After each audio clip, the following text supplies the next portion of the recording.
Um taxista levou uma idosa de 70 anos ao cemitério em uma noite. Não espere por mim, ela disse. Mas ao seguir ela, ele se assustou. Olá! Seja bem-vindo! Curta, se inscreva e ative as notificações. Renato estava enfrentando uma maré de azar ultimamente, enquanto, teoricamente, uma fase ruim costuma ser seguida por uma boa. Na realidade, isso não aconteceu com ele. Tudo começou a piorar para Renato há cerca de um ano e, infelizmente, as coisas só têm piorado desde então. Inicialmente, Renato trabalhava há 10 anos como motorista em uma empresa de transporte rodoviário e tinha uma boa reputação. No entanto, um novo chefe chegou e começou a fazer mudanças em nome da otimização. O chefe removeu algumas das rotas, o que deixou vários motoristas, incluindo Renato, desempregados. Embora houvesse oportunidades de encontrar um novo emprego, sempre parecia que alguém chegava lá antes de Renato. Como resultado, Renato começou a trabalhar como taxista e, embora houvesse muitos clientes, também havia muitos taxistas. Então, ele tinha que trabalhar o dia todo, ou até mesmo à noite, para ganhar o suficiente. Zilda, esposa de Renato, não gostava dessa situação. Seu marido estava sempre na estrada, e eles tinham apenas uma pequena quantia de dinheiro. Embora às vezes ela reclamasse e chorasse, ela amava Renato. Felizmente, tudo estava indo bem na loja onde Zilda trabalhava como caixa. Claro, Renato percebeu que essa não era uma situação normal e queria mimar sua esposa com presentes, fazer reformas no apartamento e ter um filho. Mas como ele poderia ter um filho se estava sempre tão preocupado? Hoje, ele tinha dinheiro no bolso e, amanhã, nada. Um dia, Renato estava parado na estação. Havia poucos clientes, porque após a véspera de Ano Novo, sempre há menos passageiros. De repente, ele viu uma senhora idosa caminhando em sua direção. Pequena como um pássaro, com um chale velho na cabeça e vestindo um casaco surrado. Querido, me leve ao cemitério, ela pediu quando Renato abriu a janela. Surpreso, Renato perguntou, ao cemitério, vovó? Não é a época de ir lá agora, está escurecendo e não é barato. Não faço por menos de R$ 100. Tudo bem. Só me leve lá, a idosa respondeu calmamente. Eu tenho dinheiro. Renato apenas deu de ombros. Bom, se a senhora está dizendo, pensou que a velha não parecia louca, então concordou em levá-la. Durante o caminho, Zilda ligou várias vezes. Ela perguntou quanto ele tinha ganhado naquele dia, porque eles tinham que pagar uma prestação da máquina de lavar no dia seguinte e não tinham dinheiro em casa. Depois, ela ligou para dizer que estavam sem mantimentos e que só receberia seu salário na semana seguinte. Algumas vezes, ligava apenas para discutir e desabafar, talvez por desespero.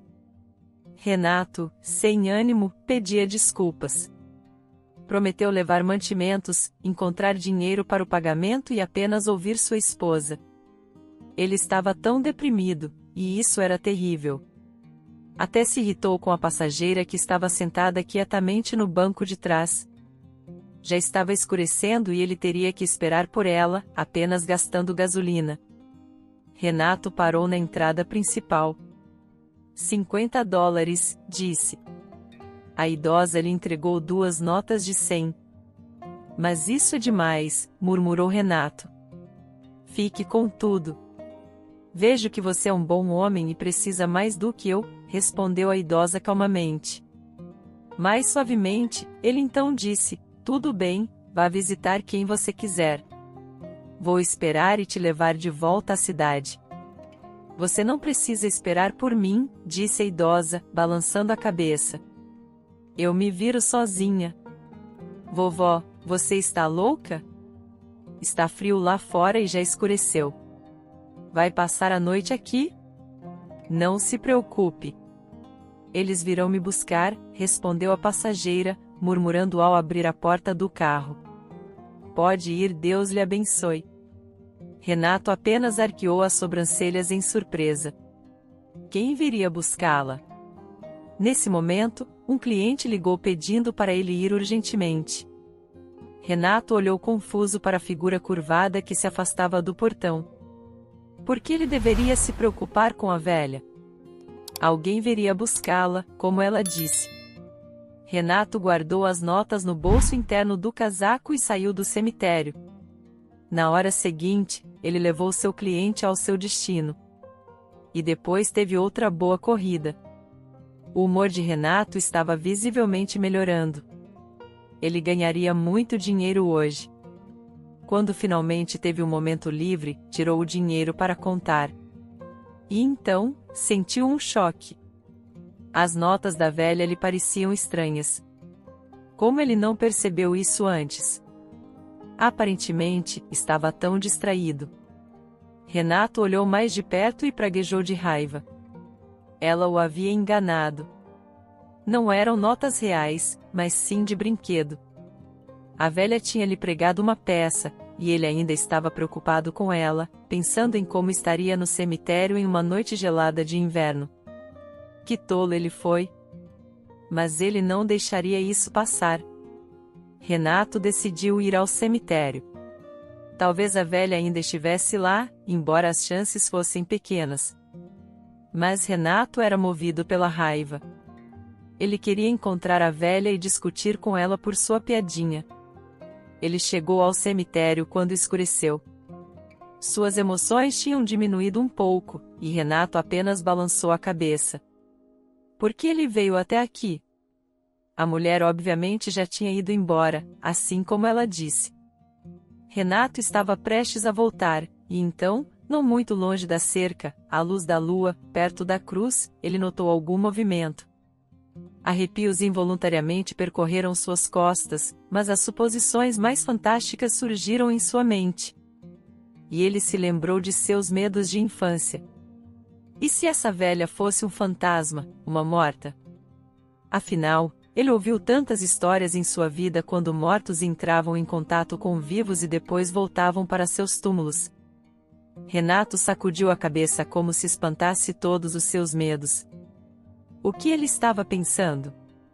Será que ele, um homem adulto, estava com medo de algumas histórias assustadoras? Claro que não. Ela provavelmente só não sabia como o dinheiro real parecia e se confundiu.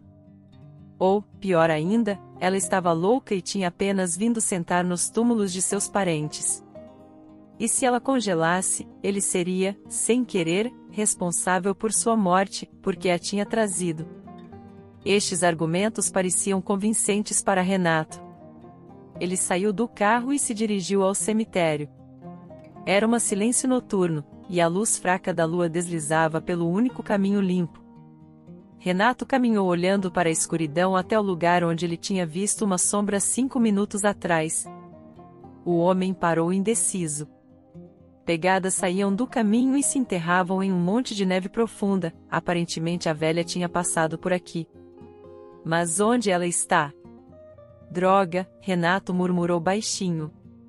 Para onde ela foi? Se eu a encontrar, não sei o que farei com ela por causa de todas as minhas preocupações. De repente, a nuvem que cobria a borda da lua navegou pelo céu escuro. E o cemitério foi banhado por uma luz amarela. Foi então que Renato viu a velha. Ela estava sentada a 50 metros de distância, coberta de neve, encostada em algum monumento. Ei, senhora! Gritou Renato. Você está viva aí? Na luz, a velha se assustou e se virou, tentando enxergar quem a chamava, mas o frio já fazia seu trabalho e seus lábios não obedeciam. Suas mãos e pés estavam congelados. A velha estava congelando. Você está congelada aí fora? Renato se irritou e se meteu na neve profunda. A neve estava mais do que na altura do joelho. Renato chegou até a velha e tocou seu ombro. A velha olhou para ele e tentou dizer algo, mas seus lábios apenas se moviam sem emitir som. Renato não sentiu raiva da velha por sua decepção. Ele até sentiu pena da pobre mulher. O que poderia ter acontecido em sua vida para que ela decidisse congelar no cemitério? Renato examinou a inscrição no monumento de perto. Era o túmulo de uma mulher de cerca de 40 anos. Talvez uma parente dela ou até sua filha, Renato pensou. Desculpe, mas você não vai morrer agora. Você ainda me deve, disse Renato antes de pegá-la e levá-la pela neve até o caminho. A velha não falou, mas tremia e lágrimas escorriam por seu rosto. No carro, Renato despejou um pouco de chá quente de sua garrafa térmica e deu para ela beber. Depois de cerca de 5 minutos, a mulher se sentiu um pouco melhor. Por que você veio aqui? Ela sussurrou. Eu te disse para não vir. Está brincando? Renato resmungou. Primeiro de tudo, eu não conseguia tirar da minha cabeça que deixei uma mulher velha no frio no cemitério. E em segundo lugar, você me enganou. Sim, me desculpe, ela respondeu baixinho. E ninguém iria vir me buscar. E eu decidi ficar aqui ao lado da minha filha. Você quer dizer congelar? Renato esclareceu afiadamente. A velha baixou os olhos e assentiu. O que aconteceu na sua vida que fez você decidir fazer algo assim? Renato disse surpreso, mas não pelo engano. Eu queria dizer outra coisa. Você me enganou de outra maneira. Você me deu dinheiro falso. Dinheiro? A velha exclamou. Não pode ser. O diretor mesmo me deu. Você deve ter se confundido. Eu te dei o dinheiro de boa fé, até mais do que você pediu. Realmente, de boa fé? Eu estava errado, Renato ficou irritado. Chega. Vamos à polícia. Eles que lidem com você lá. Não, não a polícia, soluçou a velha. Eles vão me levar de volta para o asilo novamente. E eu não consigo ficar lá. É melhor me deixar aqui. Quero morrer ao lado da minha filha. Estou pronta para isso. Quero isso. Quanto ao dinheiro, lamento se te enganei. Não foi por maldade. Aqui, pegue isso. Não é caro, mas ainda vale algo. Ela tirou do bolso uma corrente de prata com um pingente em forma de anjo. Isso pertencia à minha filha, Jéssica, disse a mulher, enxugando as lágrimas. Eu dei a ela quando ela estava na escola. Eu encontrei depois de sua morte. E tem estado comigo desde então. Mas agora eu não preciso disso. Ela estendeu a corrente. Sua mão tremia. Lágrimas escorriam pelo rosto dela. Renato sentiu um aperto no peito. A senhora idosa não parecia uma mentirosa. Guarde a corrente no seu bolso, ele disse, fique com ela e esqueça o dinheiro. Acredito que você não teve intenção de me enganar. Provavelmente você mesma foi vítima de engano. Conte-me sobre você. Qual é o seu nome? Meu nome é Marisa Fernandes, a mulher respondeu calmamente. Suspirou, segurando a corrente em sua mão seca, pressionando-a contra o peito. Depois da morte da minha filha e genro, tenho vivido em um asilo, mas era insuportável lá. Então decidi tomar as rédeas da minha vida. Por que é insuportável no asilo? Renato perguntou, olhando pensativamente para a senhora Fernandes. Tristemente, balançando a cabeça, ela começou a contar sua história. Senhora Fernandes tinha vivido em uma pequena cidade toda a sua vida. Seu marido morreu quando ela era jovem, e ela criou sua filha Jéssica sozinha. Jéssica era inteligente e bonita e se formou na faculdade da cidade quando conheceu seu futuro marido. Eles eventualmente se casaram. E a senhora Fernandes rezava todos os dias para que a felicidade nunca deixasse a casa de sua filha. Jéssica e Marcos tinham uma boa vida juntos, mas a decepção era que eles não conseguiam ter filhos. No entanto, eles eventualmente se acostumaram com a ideia de que viviam um para o outro e continuavam a se amar, não importando o que. Quando a saúde da senhora Fernandes começou a piorar, sua filha a trouxe para morar com ela na cidade. A senhora Fernandes viveu com sua filha e genro por 2 anos, e tudo estava normal. No entanto, ocorreu um acidente. Jéssica e Marcos foram de férias e, numa estrada sinuosa, o ônibus em que viajavam caiu num barranco. Muitas pessoas morreram, incluindo Jéssica e Marcos. Senhora Fernandes os enterrou ela mesma, o que foi uma experiência difícil e dolorosa. Mas ela conseguiu se manter firme e cuidar de tudo que precisava ser feito.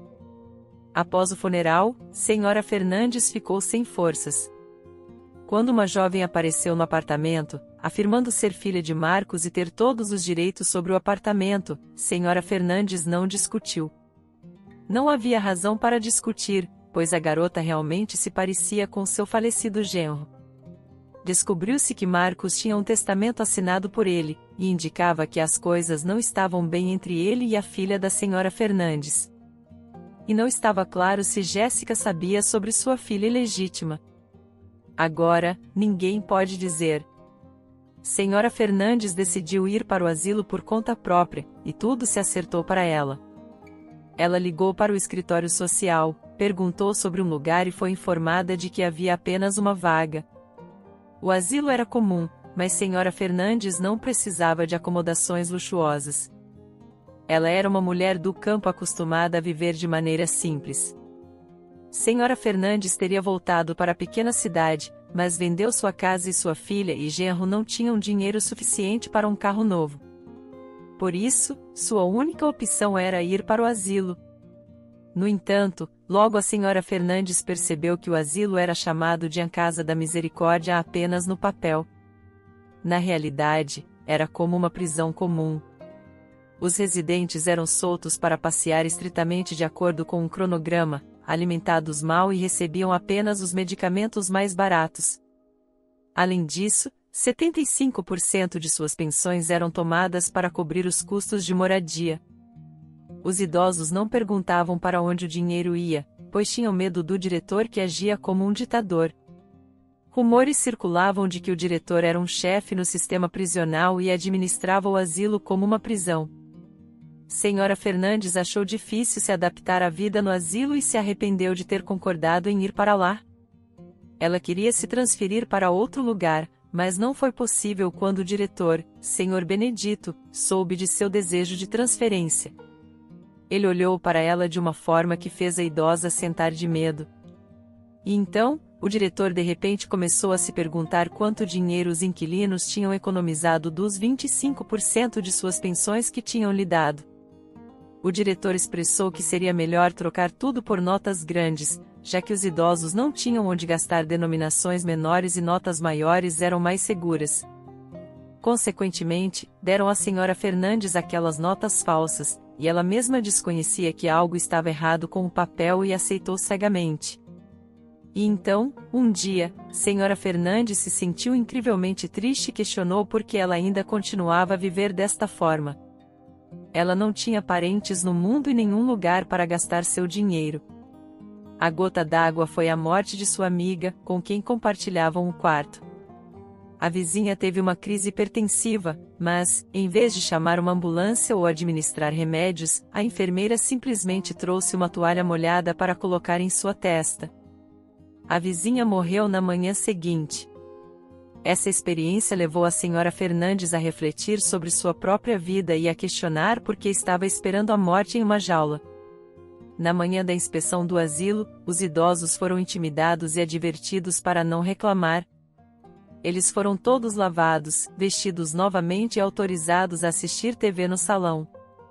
Os inspetores viram idosos limpos e satisfeitos assistindo a filmes. Os idosos viram o Senhor Benedito cumprimentar calorosamente os inspetores, então todos permaneceram em silêncio, sentindo-se impotentes. A Senhora Fernandes sentou-se no salão, olhando para a porta da frente, desejando poder escapar. Para onde? Ela não sabia. No entanto, estava inverno lá fora e ela não tinha roupas quentes. Naquele momento, uma funcionária entrou no asilo. Ela tirou o casaco e o chale na entrada e foi para a cozinha com os auxiliares. Os idosos foram deixados sozinhos por um momento. A Senhora Fernandes aproveitou a oportunidade, pegou as roupas da mulher e saiu correndo. Depois de vestir o casaco e o chale, ela correu para o ponto de ônibus mais próximo. Os outros idosos observaram pela janela, como se abençoando-a, esperando que pelo menos um deles conseguisse escapar. Um ônibus chegou quase que imediatamente. A senhora Fernandes não pensou para onde ir, apenas queria estar longe. Ela tinha dinheiro no bolso secreto de sua blusa. Ela pagou a passagem e foi para a estação de trem. A senhora Fernandes não sabia se estavam procurando por ela ou não. Provavelmente, eles abafaram o caso imediatamente para não haver constrangimentos diante dos inspetores. A senhora Fernandes vagou pela estação, pensando que ouvia sua filha chamando-a. Ela pegou um táxi e foi até o cemitério. Rapidamente encontrou o túmulo de sua filha, abraçou a lápide e sentou-se esperando seu fim. Desculpe, querido, disse a senhora Fernandes a Renato no final de sua história. Eu lhe dei o dinheiro de coração aberto, e não sabia que eram falsos. Eu já entendi, Renato respondeu pensativo, refletindo sobre o que ouviu. O que ele deveria fazer agora? Claro, ele deveria ir à polícia. Mas até que tudo fosse esclarecido, mandariam a idosa de volta ao asilo. E se a punissem por ter fugido? Tudo bem, querida. Me perdoe se puder, disse-lhe a senhora Fernandes baixinho. Agora também vou voltar para minha filha? Não seja tola, exclamou Renato, trancando as portas. Você quer congelar? Se você fizer isso, vou me culpar pela morte de uma mulher pelo resto da minha vida. Isso não é justo comigo. Ok, está decidido, você virá comigo. Para onde? Murmurou a senhora Fernandes, temerosa. Para minha casa. Você vai descansar e recuperar o ânimo. E pela manhã, decidiremos a quem reclamar. Esta decisão foi espontânea, e era correta. A senhora Fernandes passaria a noite em sua casa. E pela manhã, ele chamaria a polícia. Mas ele não a deixaria ir até que ela fosse colocada em um asilo adequado. Filho, como sua esposa reagirá a isso? A idosa estava confusa com a sugestão de Renato. Eu não acho que ela queira uma avó estranha na casa. Ela vai entender, Renato a tranquilizou. Às vezes, ela gosta de discutir, é verdade, mas ela se acalma rapidamente. Zilda vai entender. Deve-se dizer que quando Zilda viu seu marido com a senhora Fernandes, ela ficou sem palavras. Mas Renato a levou para a cozinha e explicou a situação. Então você quer que ela viva conosco? Zilda mostrou-se indignada. Só por um tempo, até a polícia resolver tudo. Eu senti pena da velha, disse Renato. Zilda sorriu e pensou, bem, que ela passe a noite, depois veremos. A senhora Fernandes estava no corredor, percebendo que também não era bem-vinda ali. Enquanto isso, Zilda saiu da cozinha. Vamos tomar um chá, chamou a idosa. A senhora Fernandes hesitou, mas tirou o casaco e o chale. E então Zilda soltou um grito. Senhora Fernandes, é você? Você não me reconhece? Sou eu, Zilda. Zilda Gibson. Você se lembra da filha de Helena e Benício de nossa pequena cidade? Sim, Zilda acenou com a cabeça. E então foi a vez de Renato ficar sem palavras e não entender nada. Enquanto as mulheres se abraçavam, descobriu-se que a senhora Fernandes era da mesma pequena cidade que sua esposa. A idosa morava ao lado dos pais de Zilda. Então, finalmente, o gelo na comunicação foi quebrado. Zilda acolheu calorosamente a senhora Fernandes, alimentou-a, deu-lhe algo para beber, ajudou-a a tomar banho e depois a colocou para dormir na sala de estar. E então ela ligou para seus pais. Quando descobriram o que sua pobre vizinha tinha passado, imediatamente pediram a Renato que a levasse até eles. Mesmo que a casa da senhora Fernandes já tivesse outros donos, havia várias casas vazias na cidade. Todos ajudariam a acomodá-la até o verão. Enquanto isso, ela ficaria com eles, e nada de asilos. De manhã, Zilda contou à senhora idosa sobre a proposta de seus pais. Senhora Fernandes pensou sobre isso e concordou. Renato a levou para o vilarejo. Mas, antes disso, foram à polícia, onde a senhora Fernandes relatou em detalhes o que estava acontecendo no asilo. Algum tempo depois, uma grande auditoria do Ministério Público no asilo teve início. Foram reveladas muitas violações e crimes. A investigação também conseguiu provar que o diretor estava envolvido em enganar os idosos. Ele foi preso por um bom tempo e, em geral, o quadro de funcionários do asilo foi trocado. Agora, os idosos viviam dignamente lá, sem vestígios de seus medos passados. No entanto, a senhora Fernandes não voltaria para lá. Ela estava bem em sua pequena cidade natal e a maré de azar de Renato finalmente acabou. Um dia, ele deu carona a um homem que se revelou ser uma pessoa muito influente. O senhor Igor gostou da direção e do comportamento de Renato na estrada e ofereceu-lhe um trabalho como motorista pessoal, com um salário 3 vezes maior do que ele ganhava como taxista. Claro, Renato aceitou a oferta.